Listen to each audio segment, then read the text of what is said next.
The Kickoff, sponsored by Guerrero and Guerrero, the injury attorney. Yeah, the kickoff, the so far not canceled kickoff, going strong in week 3, the Aries' only 30-minute high school and college football show. My main man, Corey, well, I'm pointing to myself. No, I'm Chris. That's Corey. Wait, I thought you were Corey and I was Chris. Wait, I'm confused. Wait a minute, hang on. Wait. It's only going to get worse. It's only going to get worse. Let's just move on. Hey, let's talk a little high school football. Neville and Washita, big matchup, Corey. We'll start first with these guys. Every year is taking place this Friday over the Lions Den. Since the start of the 2010 season, the Tigers are 8-1 versus the Lions. However, momentum is high for both teams entering Friday night. Neville stunned University High with a 28-0 win over the Cubs. Washita scored 62 points in their shutout victory over Richwood.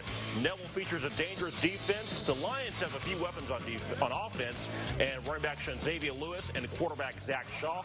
Both coaches are well aware of the threats the opposition will pose Friday night at Lions Stadium. Yeah, I tell you, we didn't score 62 points in practice last week. Those guys really lit it up last week. Obviously, a great deal of momentum out of that football game for them. They had a hard-fought game that they just lost against Airline. They're building confidence as well with the young team. They're very simple defensively. They'll blitz some, but, man, they play fast. And they play extremely fast. It shows defensively they run a simple scheme that their kids understand, and that it leads to their success. Hey, by the way, big news in local recruiting. Neville defensive back Charles Strotter Jr. announced on Twitter he is committed to Grambling. Kind of a shock. He was featured last Friday on Football Friday Night for his interception right about there. University High quarterback Tanner Lawson. Strotter Jr. is the cousin of current ULM defensive back Corey Strotter. That's why it was a little odd. It's like, wait a minute, he's going to ULM, he's going to Grambling. What's going on here? Obviously, I think it would depend on whether or not he has an offer from ULM at this point. I'm not sure, but I do know for Grambling State and his recruiting class, the defensive backfield is going to be a main target for them. You know, they've got a lot of guys that are right around juniors and seniors now, so in the next couple of years, there's going to be a lot of turnover in the defensive backfield for Grambling, so this is a pretty good get for them. And Neville coming into their game versus Washita pretty hot, especially defensively. They held their University High to no points last Friday night, which is kind of a shock. I don't think anybody saw that game. No. You know, University High for the better part of the last 10 years have been one of the more consistent football programs in the state. Consistently produce a lot of big-time FBS, recruits. For Neville to go in there, have them come to their house and then shut them out, win 28-0, riding a lot of momentum. I know they got to be very confident heading into the rival game with Washita. And same thing for Washita too. You know, putting up 62 points. I know the offensive line coming into this year was kind of a big question mark for Fitzgerald's group, and for them to put up 62 points against anybody. The offensive line was doing some really positive things. And now we know Coach McCarty, his team did not score 62 points in practice last week. We do know that for a fact. Another huge... I don't think people score 62 points playing, what is it, like Madden or something? I can't even play Madden. I don't even do video. I stink at that. I'll stink in general, too. Yeah. Another huge rivalry game this week. The battle for the Mayor's Cup between Oak Grove and Sterlington. Since the game's inception in 2015, the Panthers are 3-1 versus the Tigers. First time a matchup in history. Ryan Gregory's crew won it last year at Tiger Stadium. This year, the contest is over at Panther Field Friday at 7 o'clock. Oak Grove's offensive line has opened holes for their running backs. That unit has combined for 436 yards and 6 touchdowns through 2 games in 2019. For Sterlington, they posted 40 points in last week's win over OCS, but their defense held the Eagles to 93 yards rushing. Another big game on Friday night. Well, they're huge. That's the first thing that stands out is how big they are on the offensive defensive line. Got a huge fullback this year that can move from tight end. Their tailback can really run. Their quarterback, can throw better than the quarterback they had last year. Sterling has always been one of the teams that when we see them, they're always one of the best, most well-coached teams in the area. Just do a lot of things right, both sides of the football and in the kicking game. So, whenever you're playing Sterling, you got to be on your P's and Q's in every phase of the game. When you think Oak Grove, Sterlington, what's the first thing that really pops out to you? I think both teams will probably combine to run the ball about 70 times on Friday. Ooh, yes. This game may last 37 minutes.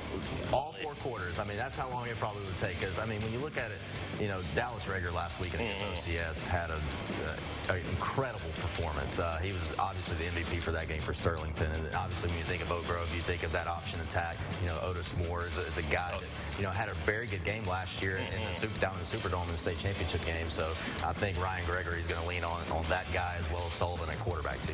Big time players. High school football getting started early, of course, with Ruston hosting Airline on Thursday. Friday, of course, Louisiana Tech will host FIU on the CBS Sports Network over at Joe IA. This is Ruston's first home game, but once again, it'll be played at Joe IA. While the Bearcats can practice at James Field, they're unable to play their games there. April's tornado damaged their press box, among other parts of the stadium. It's been something that all of us have had to get adjusted to. I think that Tech has been really helpful in, you know, being accommodative for us to be able to get over there and find out what things we need to do for a home game. So I don't think there'll be just a lot of difference, but I know for the kids, you know, it'll be different. You know, us practicing on our field all the time, you just get a comfort level there here that you can't get anywhere else. Ruston Corey playing for the first time at home. Pretty emotional, I think, for these guys, right? Sure. You know, I spoke with Jared Baugh, you know, a couple weeks ago, and you know, one of the big things that I think his kids learned through that, you know, tornado that hit the Ruston community was, you know, those kids didn't have to go to school that day, and so they were actually out among the neighborhoods. They were out amongst the damage. They were helping people out. You know, those are life lessons that, you know, the game of football teaches you a lot, but when you're dealing with that type of adversity, I think your kids can learn a lot more through helping people and serving others. And you know, I think this is a really tight-knit, you know, football team. And something like that will bring you closer together. And you know, it's kind of weird for them to be playing in Joe IA Stadium. It's a home game, but it's not really a home game. And you know, Jared also told me, you know, like it's kind of an unknown. They don't know what to expect. You know, what's the crowd going to be like? You know, how are the kids going to adjust to, you know, a different playing surface? So you don't really think about those things, but he's obviously had to deal with a lot over the offseason, a lot of different things that a head coach at the high school level normally doesn't have to worry about. So I'm sure he'll have his guys ready to go. Of course. Let's talk about West Washita. They're off to a hot start to open 2019, 2-0 for the first time since 2015. Of course, for the first time in the Matt Middleton era, they were victorious in their season opener 2 weeks ago. They defeated Bolton on the road. Last Friday, they beat Jonesboro Hodge. Matt Middleton on the hot start. I think defensively we played pretty well the first 2 weeks. I think it's been probably our backbone so far, but offensively we've had a chance to be pretty good. I think we'll get back doing some of those important things we need to do. So defensively right now, but I think special teams has been huge for us as well. 69 points, of course, in their first 2 weeks. Next in the kickoff, we'll chat with West Monroe head coach Jerry Arledge ahead of their big game against Longview on Friday. That's next in the kickoff.